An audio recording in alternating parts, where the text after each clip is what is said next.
مستنيين رسالة حب كبيرة قوي اسمها 10 ذي الحجة. 10 ذي الحجة هي ديت مش موسم عبادة وتكاليف رسالة حب، رسالة حب من ربنا لكل شاب بيصرخ ويقول انا مش قادر اثبت. ربنا بعت لك طوق نجاة عشان تنجو بيه من الفتن اللي انت فيها. رسالة حب لكل فتاة التزمت في رمضان اللي فات وخلاص بعد رمضان بتحاول تكمل وهتقع. رسالة حب ربنا بيثبتها بيها بهذا الموسم العظيم في العبادة. رسالة حب لكل شاب اجتهد في رمضان وبذل جهده في العبادة، وبعد كده لما الواحد بيجتهد بيحصل ايه؟ بيترقى.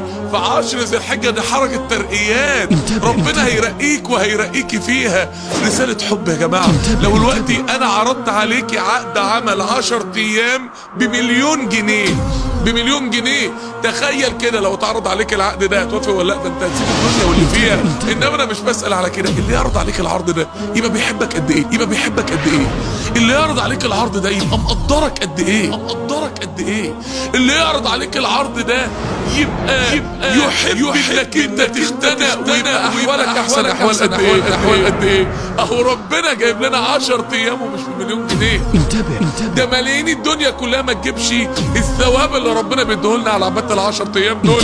عشان كده يا جماعه دي رساله حب قد ايه من ربنا، رساله حب لينا كلنا ان ربنا يدينا موسم عباده بالمنظر ده.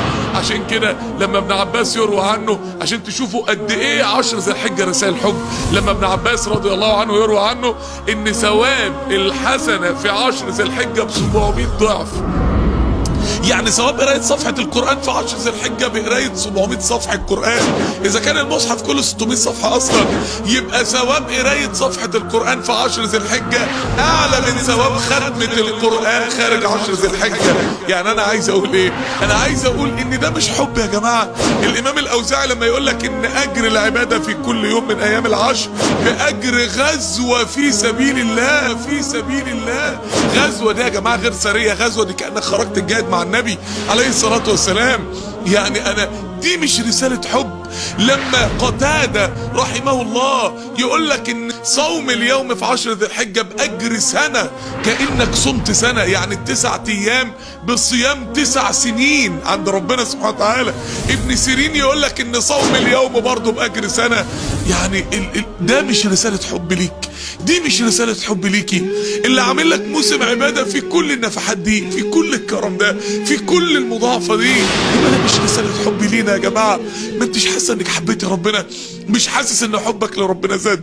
بس هي القضية دلوقتي اذا كانت دي رسالة حب من ربنا لينا، طب احنا هنرد على رسالة الحب دي بايه؟ طب احنا هنرد على رسالة الحب دي بايه؟ يعني ربنا فتح لنا الموسم العظيم ده كله، يبقى انت كمان يرسل منك رسالة حب ويطلع منك رسالة حب إلى الله بالاجتهاد في العبادة في هذه الأيام.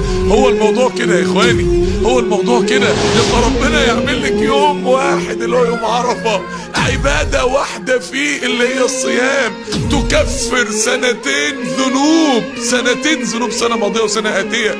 يعني يا ربي عبادة واحدة في يوم واحد تكفر ذنوب 2 الواحد قاعد يعصي ربنا فيهم ليل نهار. سبحان الله يا رب العالمين. يبقى معناه ان ربنا بيحبك قد ايه؟ معناه ان ربنا فتح لنا باب رحمته وباب حنانه وباب عطفه في الايام دي قد ايه.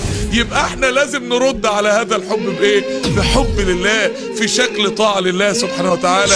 عايزين يطلع مننا كلنا رسالة حب لمولانا سبحانه وتعالى في 10 ذي الحجة في شكل عبادة عظيمة يا جماعة. دي أحب الأيام إلى الله، عشان كده مش هيعبدوا فيها غير أحب العباد إلى الله. عايزين نعرف ربنا بيحبنا قد إيه في الأيام ديت، عايزين نعرف مقامنا عند ربنا سبحانه وتعالى إيه في الأيام ديت. الحملة اللي احنا عاملينها، يعني الدعاء الافاضل اللي عاملينها، يعني الشيخ علي قاسم والشيخ محمد بسيوني والشيخ احمد جلال ودكتور غريب رمضان، الحملة اللي احنا كلنا عاملينها ديت ودعاة مصر عاملينها عشان نقول للناس يا جماعة قول لربنا انت بتحبه قد ايه في 10 ذي الحجة عمليا. ربنا يوفقكم يا شباب، ربنا يفتح عليكم يا شباب، ربنا يجوزكم يا شباب بإذن الله سبحانه وتعالى ببركة عبادتكم في 10 ذي الحجة. سبحانك اللهم وبحمدك أشهد أن لا إله إلا أنت أستغفرك وأتوب إليك.